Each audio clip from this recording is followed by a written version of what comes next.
The last talk of this morning is by Laurent Lafèche from Dauphine Polytechnique, and he talked about fractional hypercursivity. So this is so first I would like to thank the organizers for inviting me to this workshop. Very nice place. And I will talk about so it's a work with so in collaboration with several people. So Émeric Gouin, Jean Delvaux, Clément Gouin, and Christophe Schneider. And so it is the first version of the work that will be my PhD thesis, and so it's not yet on archive, but it's already on my PhD thesis soon, and not yet on archive because we are just extending some results. And so it's about hypercoercivity when in the case where the fractional limit is the diffusive limit is a fractional diffusion, as in the talk of Ludovic. So I will first do a brief introduction. It will not be shown by the scene because you will be quite in the same framework as for Ludovic. And then I will recall fractional diffusive limit, and I will also say what Ludovic was saying about the fact that you can have different different steady states and different behavior of the kernel of the operator. And then I will present. So there are two things in here. We are doing hypercoercivity, and so we are looking for long time behavior. And there will be two main things that will appear. Will be long time in the microscopic case and in the microscopic case, and you are like it makes appear kind of a competition between these two kind of things. And the third part, so I will present how the hypercoercivity works. So it's sort of an extension of the Dolzbos, Moe-Schmeiser work on hypercoercivity in the L2 case. So first about the framework. So we always have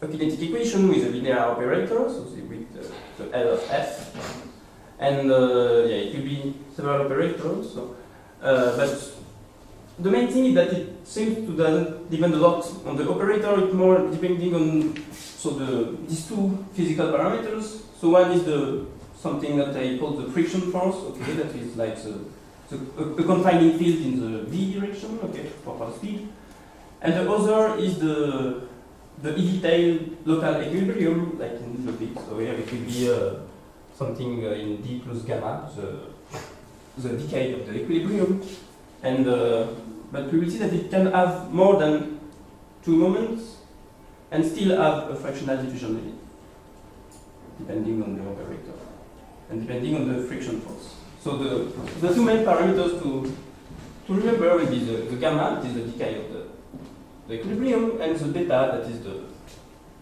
confining for the speed velocity.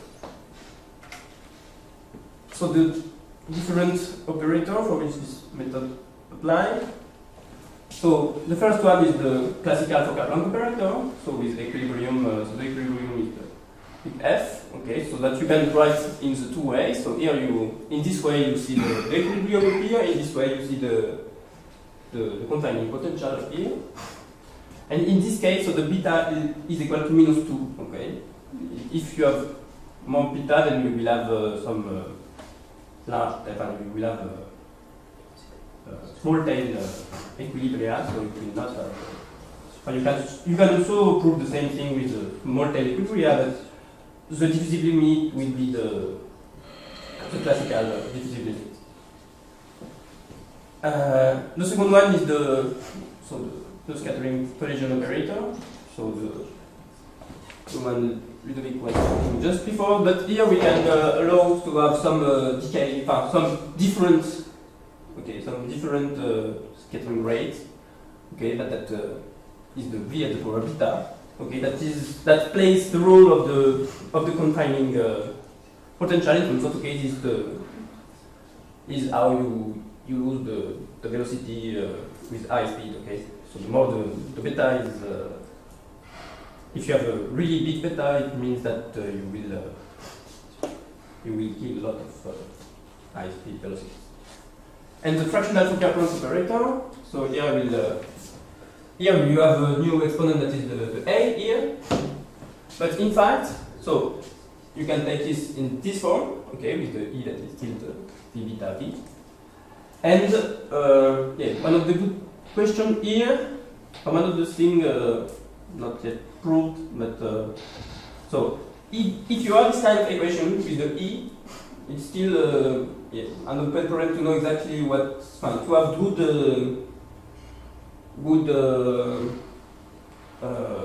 asymptotic behavior in space of the local equilibrium. Okay.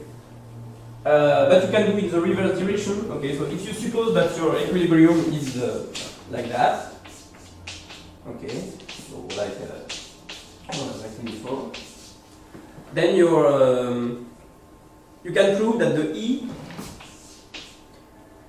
Okay, so you can suppose that you have an equilibrium like that, and you are looking for the good E that will cancel your equilibrium here. Okay? And now you can find that the E of V will be like V beta V, at least for large V, okay, for large V, and with this relation. Okay. So you have so it's different from the Maxwellian case, from the classical case, where at least as soon as your beta is smaller than 0, you have small tail equilibrium. Here, when your beta becomes bigger, you still have big tail equilibria, and it's due to the fact that you have the non-local, okay, that you have the big tails inside the fractional operator. So you can prove that. So you can prove that if your f is then you have that. The question is, does it work in the other direction? Okay, that's it. Okay. So you have some estimate that gives you something like that. And so here we define the A from the gamma and the beta, for example. But at the end, what is important is the gamma and the beta. So this is what Ludovic was explaining. So it's the fractional diffusive limit. So we take the same. So here's the theta of E is directly taking epsilon to the power alpha, and here the alpha is the diffusive limit. Okay. So you say that you will go to this limit, and so a fractional diffusion limit for the rho. Okay. The rho is always the integral of RTB. And here the coefficient is taken. So what is the coefficient of the fractional diffusion when you have the gamma and the beta? So the beta is not 0. It's gamma minus beta over 1 minus beta. Okay, so this was proved by in a paper by the Millet, Mo, and Michler. And then also, so it was proved also for the classical case. So quite recently, first in one-dimensional, and then in so for the Fokker-Planck case. So for the Fokker-Planck case, you have also results quite recent that shows that it will work with the beta equals to -2. Okay. So in the case of the linear Boltzmann operator, you will have your alpha that is as both.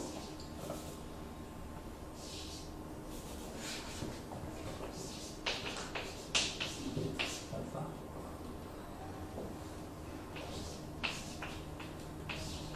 So this is in the case of the fractional, but here yeah, it's still not known about the fractional Laplacian, but we should pass. So it's known in the case beta equal to 0, because Ludovic just presented it, but so we can expect that it will be the same, so that we will have alpha equals to gamma minus beta, but if you use the fact that gamma minus beta is A, you can just put it like that, okay? This is the A, that is the fractional Laplacian in the microscopic case, and this is the alpha, this is the fractional notation in the macroscopic case. Okay, alpha over 1 minus beta. Okay, they're the same.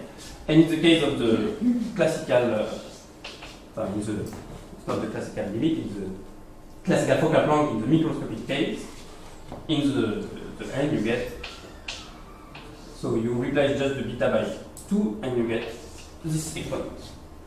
Okay, so these are the different, so some cases are known, some cases are not known, so these are the references Ludovic was talking about,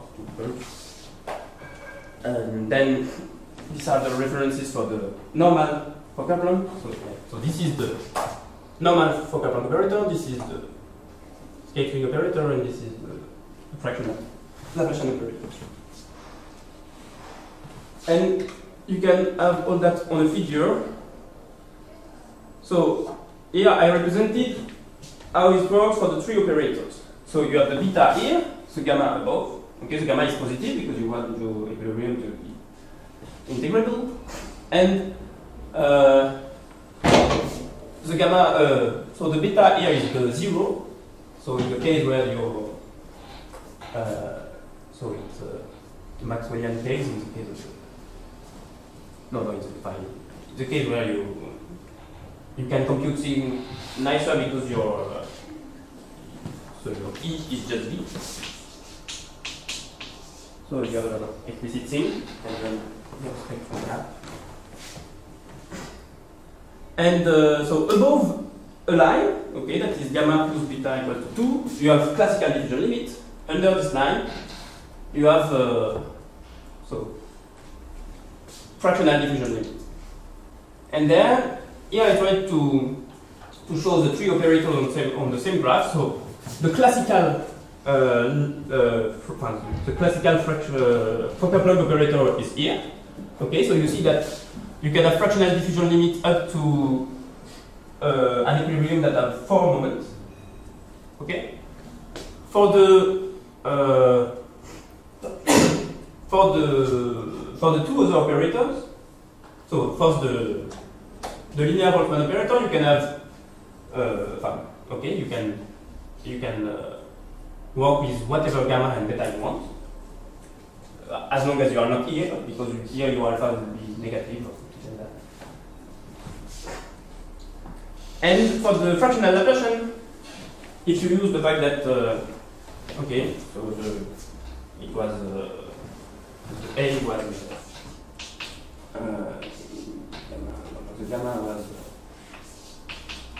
A plus beta.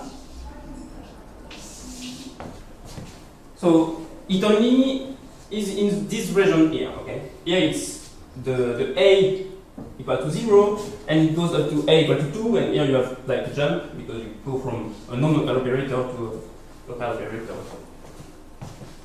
you lose the high jump properties. So this is the diffusion okay, our setting. Now the goal is to find what is the long time behavior in all these different areas. So we have only confinement in the v direction, so we expect the solution to spread up into the space and go to 0. And in the case where the limit is the classical heat equation, then you expect the same speed of convergence to 0 as the classical heat equation, because you know that your convergence to the equilibrium will be really fast in the v direction. In the other part, you expect the same behavior as the fractional heat equation. Okay, but with the but we will see that it will not be always the case. So first, how to compute the fractional diffusion, the fractional asymptotic, the fractional case in the macroscopic, long time behavior in the fractional case. So for that, as for the heat equation, you have a fractional heat inequality that says that if you are in L1, you can control your L2 norm by the fractional gradient of your L2 norm, but with some power that appears. Okay, so it's the power that is responsible of the fact that you have some polynomial decay, and you get this kind of decay. Okay, so in the case of the heat equation, you get the d over 2. In the case of the fractional heat equation, you get just this over alpha. Okay, so here you say that your rho initially is in L1 and L2, and you get decay in L. Okay, yes, here the Chinese bracket. The bracket like that are just the square root of 2 plus square.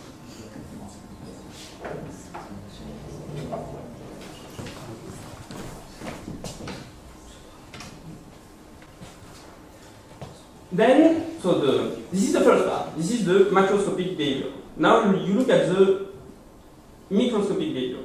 At the microscopic behavior, so you have the speeds that are still not at equilibrium. And here, if your beta is bigger than 0, you just have exponential convergence to your equilibrium. So this kind of result, if your beta is bigger than 0. If your beta is negative, and you don't have any more exponential convergence, you also have polynomial convergence to your equilibrium. And this is a way to see that is to see that so you don't have any more Poincaré inequality. So in the above, so if you take for example H, so H is just H means state over F, and so it has integral 0. And for this kind of H, you have this kind of Poincaré with a weight. So you can even take to beta positive, okay? So if the beta is positive, it tells you that the weight will give you, that your Poincaré will even give you integrability, okay? So it's a good thing. You can have better properties. But if your beta is negative, since on the right it's the dissipation of the L2 norm that will appear, it means that you will lose some moment. And so you have to retrieve them in some way, and a way is just to start from more moment than the equilibrium state. So here I don't know if I wrote it, but so here the d mu is just 1 over f dt. Okay, so we are looking in the L2 space with this weight. And if the beta is negative, we need some moment to feel the lack of moment that is caused by the weighted Poincaré inequality. So you have these two kinds of regimes. And here, all the thing is that in order to get that, you need first to propagate this kind of moment. And what you can expect is that K will not be bigger than gamma, okay? Because for the steady state, okay, if you just take a solution of your, you expect your solution to be like 1 over V and over D plus gamma. Okay, times rho v. Here it's in the here it's only the homogeneous case, okay? So I don't have rho, it's just 1. And for this, what you know is that you can in fact have this kind of thing bounded, okay, only if K is smaller than gamma. Okay, so here that's what makes the upper bound on the rate of convergence to equilibrium. Of course, you could have other spaces here like L infinity, and you can get some better convergence if you have better spaces. Okay, that seems to be the weaker one. Fine, if you want to remain in L2. And so here are the results we obtained for now the general framework. What happened when you have v and x? So if beta is smaller than, if beta is positive, okay, so you have a fast convergence to local equilibria, then it is what you expect. It's just the rate of decay to 0 is just the same as the fractional heat equation. Okay, it means that you really have a fast thermalization, and then you just have something that depends on x that will go to 0. In the case when your beta is negative, then you have to see what is the maximum of the T2. Okay, you have some competition. In case if you are sufficiently fast, even if you are going with a polynomial decay to your equilibrium in V, if you are sufficiently fast, you will still be in the rate of the fractional heat equation. If you are not, then you will have to wait that the fractional that the microscopic that you have a microscopic equilibrium before going to equilibrium. Okay, so that will be the thing that will remain at the end. So we can also put all the results in the same table like before. So here you have and here there is a part missing due to the fact that the beta have to be bigger than gamma to have the Poincaré inequality, the weighted Poincaré inequality to hold. But there will be. But it's the part that we are working to complete. Okay, it should be the same rate of convergence. So what you see is in the part where you have the normal diffusion, you have the normal diffusion limit, you have the decay of the heat equation. But in fact, this line is just okay. You just have to see what is the minimum of T over alpha and K over beta, and so you just okay, and you take K equal to gamma. Okay, that is the bigger K that you can take. Okay, equal to T over alpha, and this is in dimension 3 for the graph. And and here then it cuts. This line in fact can cut the blue line, and at some point even the D over 2 fails. Okay, if you have a classical diffusion limit. And so you see the three regimes. First one is the classical diffusion limit. Second one, you get better rates because you have the fractional diffusion limit. But then your microscopic behavior stays stop. Let's move a bit faster.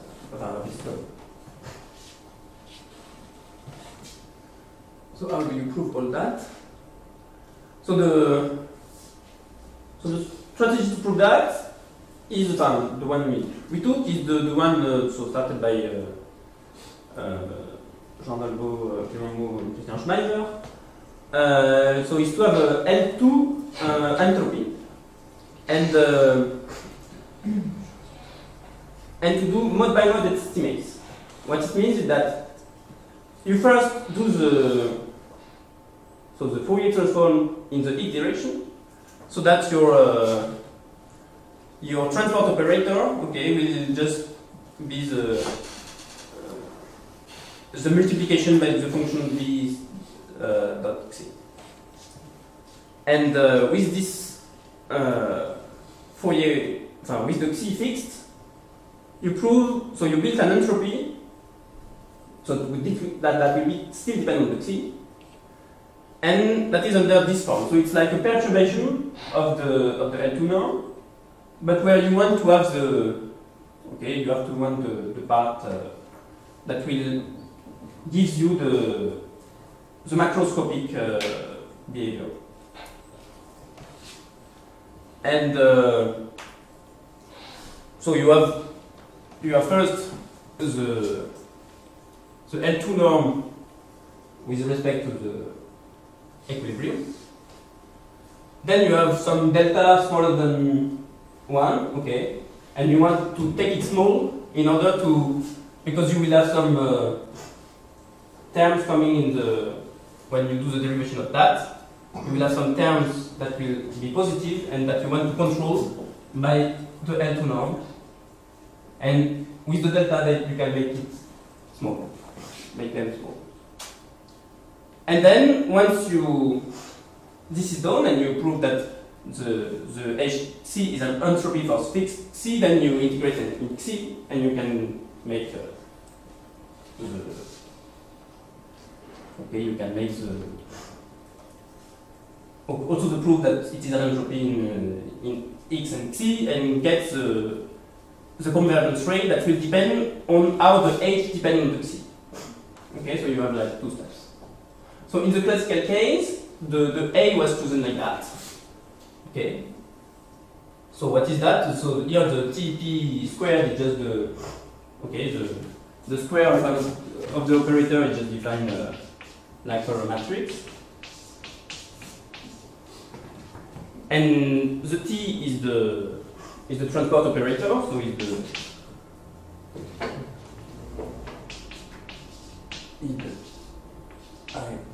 T, and the P is the projection.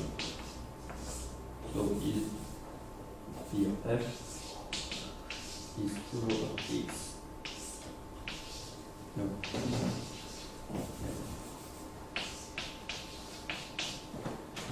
Okay. So you have this operator that was defined like that. What's the idea behind it?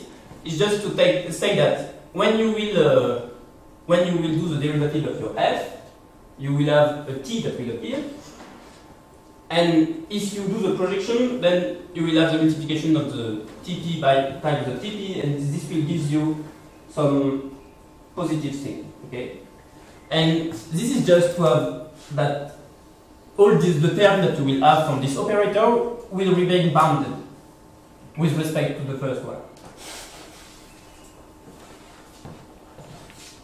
So now the idea is to take a new operator that will get the fractional scaling. So what was one of the first problem of the first operator here is that for that to be defined, okay, if you compute the TP squared, you will have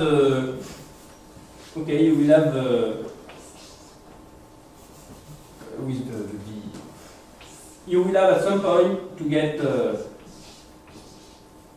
this kind of quantity to be bounded, okay, like so. And even with the square here. And so you will need it depends on it will depend on the operator. And if you don't have that, you cannot define the TP squared here. Okay, so you cannot define at all this operator. So this operator is not well defined, so you have to replace things. And so the goal is to keep the TP star part, because the TP star is the thing that will give you the hypercoercivity. Okay, because you will multiply it by TP, and you will have TP squared, and that will give you the good behavior.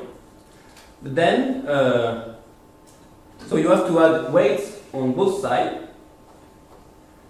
and the weight is given by that. Okay, so I will explain a bit why it is given by that.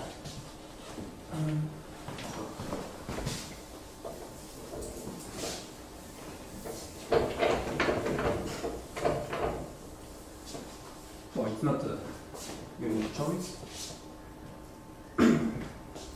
So once that you know that you want to keep the TP star, you also want the operator A still to be a bounded operator, okay, with respect to the other one. So, and what we see is that if you write the previous operator, okay, so the classical one,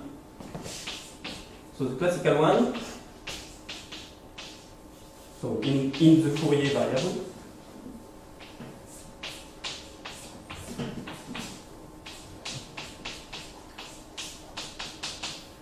Okay, you can just write it as 1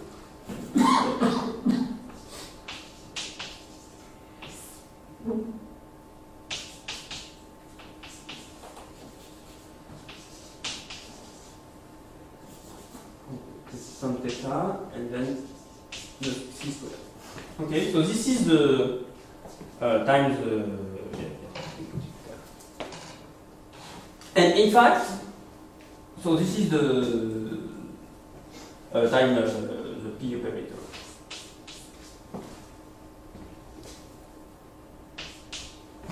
So in fact, you have exactly the same. Here you can put this term before or after because you have the commutation. And so you can write the HC operator in this form, okay, with the phi 0. Okay, you just take the phi beta defined here. Okay, for the phi b defined here with b equal to 0, and you find exactly that. With here the data is some constant that is 0, but that is 1 in this case. Okay, and this was coming from the TP square in this case. Okay, so this was exactly the constant that was appearing and that was giving this kind of expression. And then, since you want it still to be bounded, you add also a psi, okay, that is like phi, but like phi 0. Okay. So the thing is that the phi beta will give you the good scaling of the fractional Laplacian, and the phi 0 is just there to bound addition, the other derivation term that you don't want to make you. And how do you find that this is the good? Okay, so you want a function that is a bit like that. Okay, so this is TP standard minus TP star.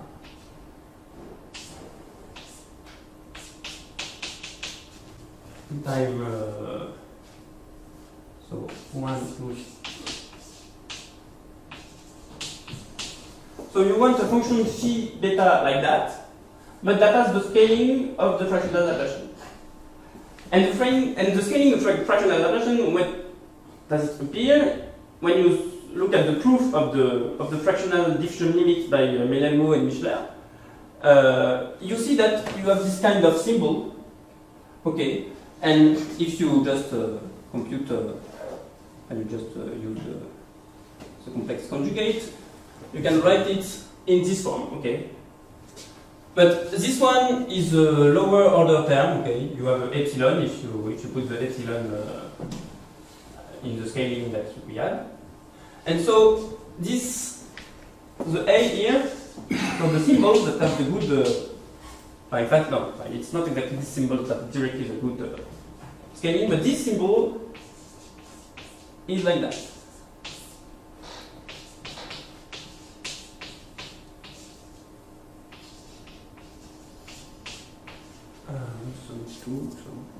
Perhaps I forgot to put the 2 here.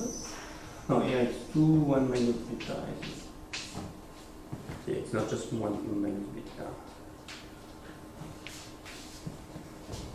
And in the paper of Melemo and Michler, the exact symbol was this one. Okay, so it's A of V and C, not just L of C.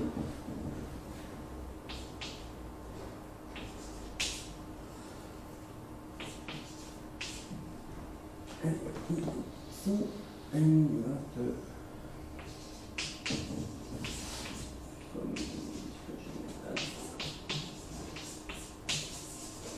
okay, so this was converging to the symbol of the fractional Laplacian, which is like that.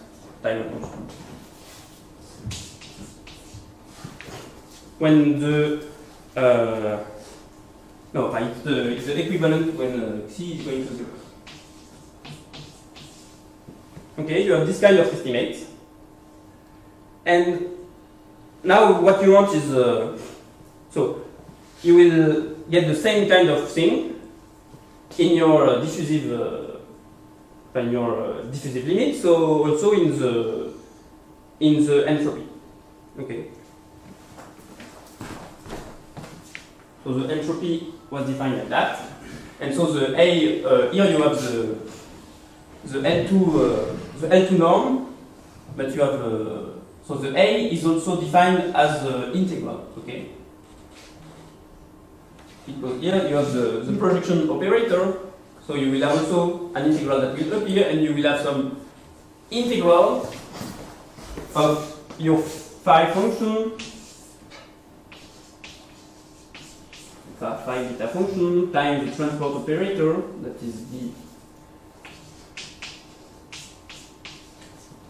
transport operator squared, and your f of g. Okay, so you will have exactly the same. So this will appear in the when you will do the derivation of your entropy.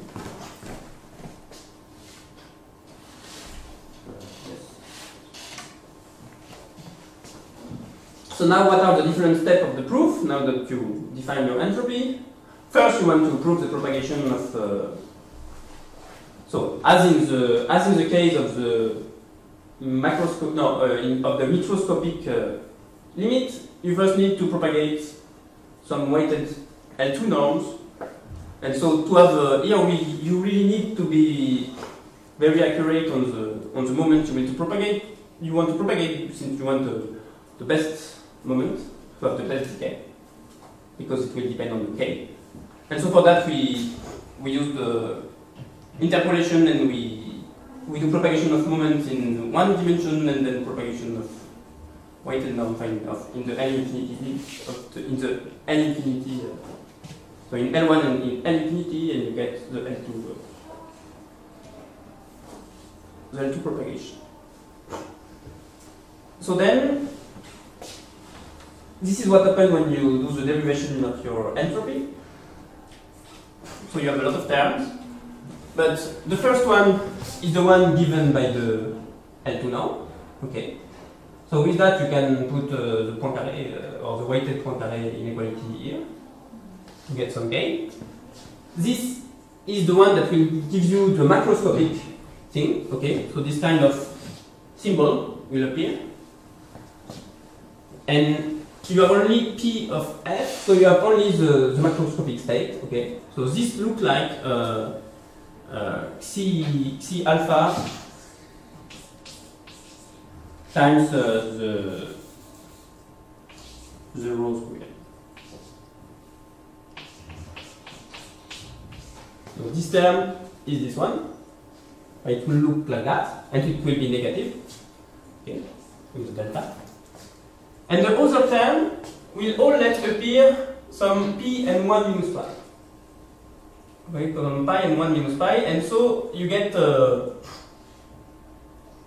Since you have the delta, you know that every term that will let appear 1 minus pi, you can control it by the. Since the delta is small, you can control it by the first term. And then the second, so the p, if you have term in p of f, since you will do some Cauchy-Schwarz inequality and get that you will bound it also by using the first one. Okay. Because you can choose to control the major part of the thing by the first term, and then you can still control a little part of what is remaining as this term here.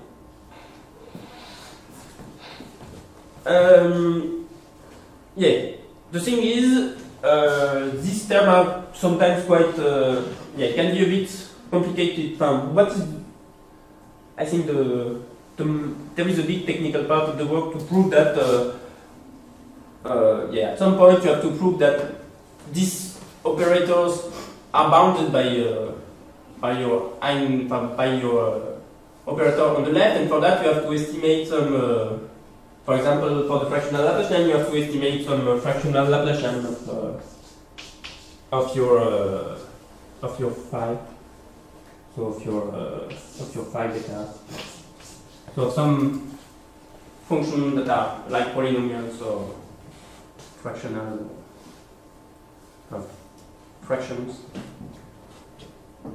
So this is the first step. So here you do the differentiation in Xi. You have like mixed term that you will absorb with the two that are negative on the left, and you get this kind of thing. Okay, so this one is given by the Poincaré, the weighted Poincaré inequality. This one is given by the scaling of of the symbol. And then, once you have that, this one you can use just interpolation and use the fact that you have k more moments, okay, to get back to your normal L2 norm without the weight, but you will have some power here difference.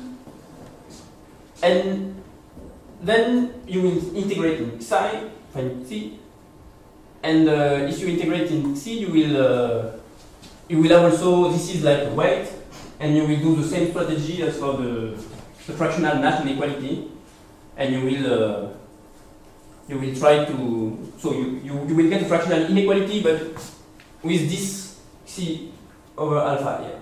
Okay, so it's a bit different from the normal Nash inequality would be just with the C as alpha, but in fact you can get the symbol to be bounded at infinity, you will still get the Nash inequality. And so at the end you get some Gromval estimate, where the tau is exactly the maximum of the two, so was the one defined in the theorem. Okay, so was the minimum of the macroscopic and the microscopic decay rate. And so that's everything.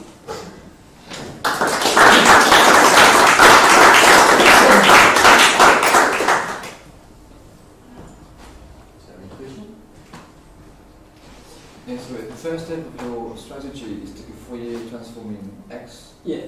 So does that mean that you, for the linear-Boltzmann case, you're assuming some adjacent position? What? The linear-Boltzmann operator that you consider? Yeah. It's homogeneous in position. Yeah. Do you have any idea how you could forego the Fourier to actually consider nice space-dependent operators? For now, it seems a bit difficult. You can.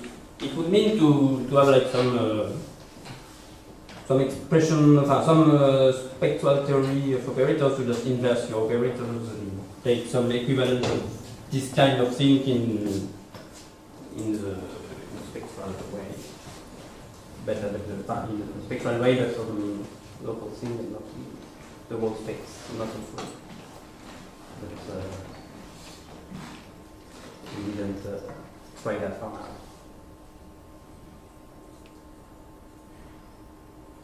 And did you also somehow consider the case of some kind of confining potentials or things like that?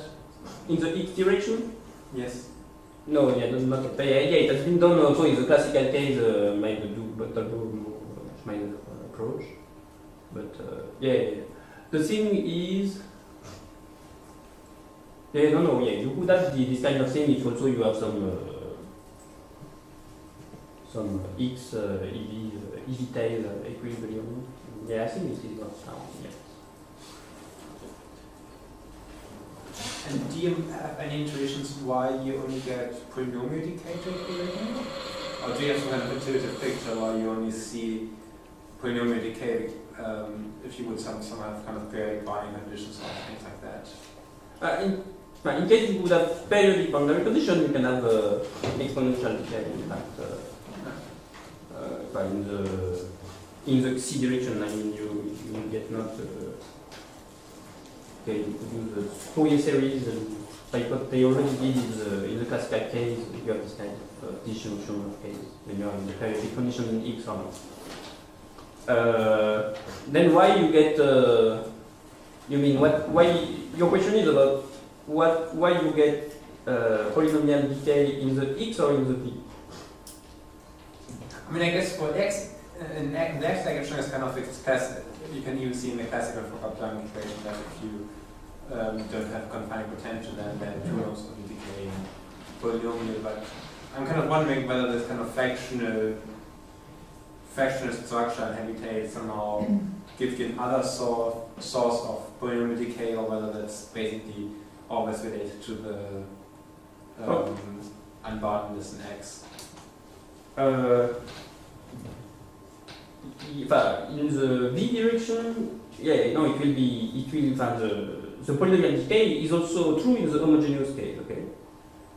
And it comes from the fact that you don't have anymore that your potential is not sufficiently confining, and that to get your decay, so just in the V space, to get your decay, if you just look at the your particle coming back to the center, you will have to wait more time. Okay, that's due to that. And you have a lot of work about so Lyapunov. It's called so you have Harris main liquidity theory, and you have Lyapunov condition that says that you will have to make some time to go back into what is inside, and you can write it as a okay, but it's really something that is drift dependent. Okay, you have some condition. If you just look at as your L2 norm with some weight, and you do the differentiation of your L2 norm weight, for example, then you will have something that will be just with the drift. Okay, you will have something like that.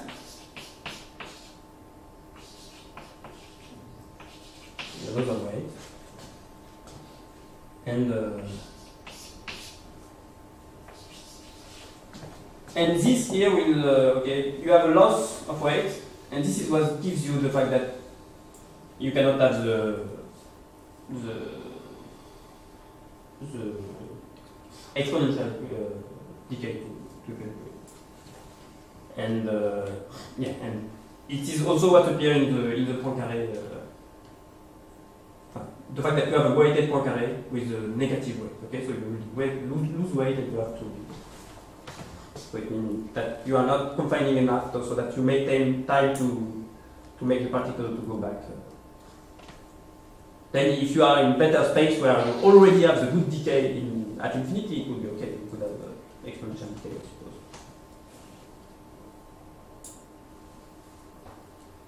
Yes. In the previous slide. So, to my knowledge, in all these kind of strategies, including the one of Schmeisser, the main point is to use some non-commutation properties, let's say in the second term, in the xi t pi.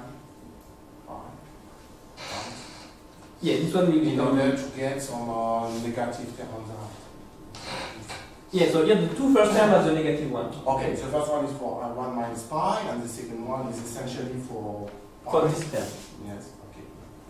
And some things that I understand is things that in your case, xi and t seems to commute, right? It's xi, so this is something that we wrote on the blackboard. This is something like no, just the c squared. Yeah, okay. Yeah, the c squared will commute with the. Okay, so c square and also vxi, all this kind of stuff commute with the transport, right? But not with the projection, right? Not with the projection. The c squared the c squared will commute with the projection, but not the because the projection we have an integral in it. So what is xi exactly? What is xi in your? So the xi is something like that. You can define it. You can write it in integral form. Perhaps more clear. Okay, in the xi you have. You have. So this is not the same as the last line in many. This is not the same. No. This is just something looking like the phi beta here. Okay, but you see this last line. Here you have a used with t, but not sure. Okay. So it will not so the xi, if you want to write it more completely. So you will have first the psi, so it's something like a constant in xi, that is the phi 0 L2 norm, over 1 plus d square c square. So this is the psi. Then you have the pt, so you have the integral of d. You have the t, so minus I t. So this is the t. So v prime you integrate. And then you have the phi beta that is like that. Okay, so phi beta of g psi prime. And here you can have your the time your function.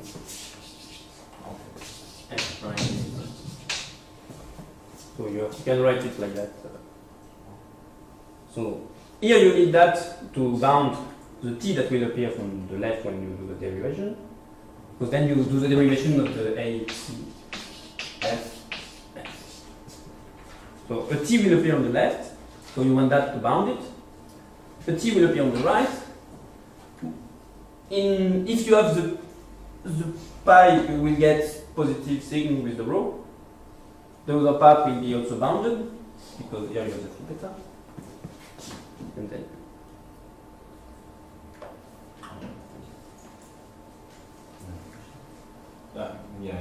Can you show me the very first time you use weights?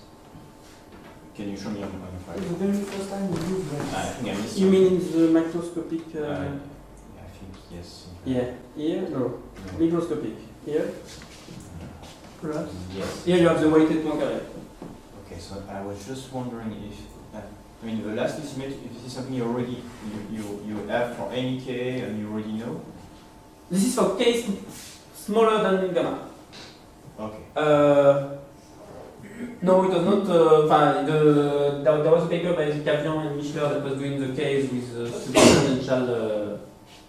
sub-exponential equilibrium, and you get the same results, but here your equilibrium in this case is exponential of minus v over gamma, and but you still have the beta, but it doesn't create a fractional limit. Yeah, my question was really okay. You have a limitation on k already at this stage.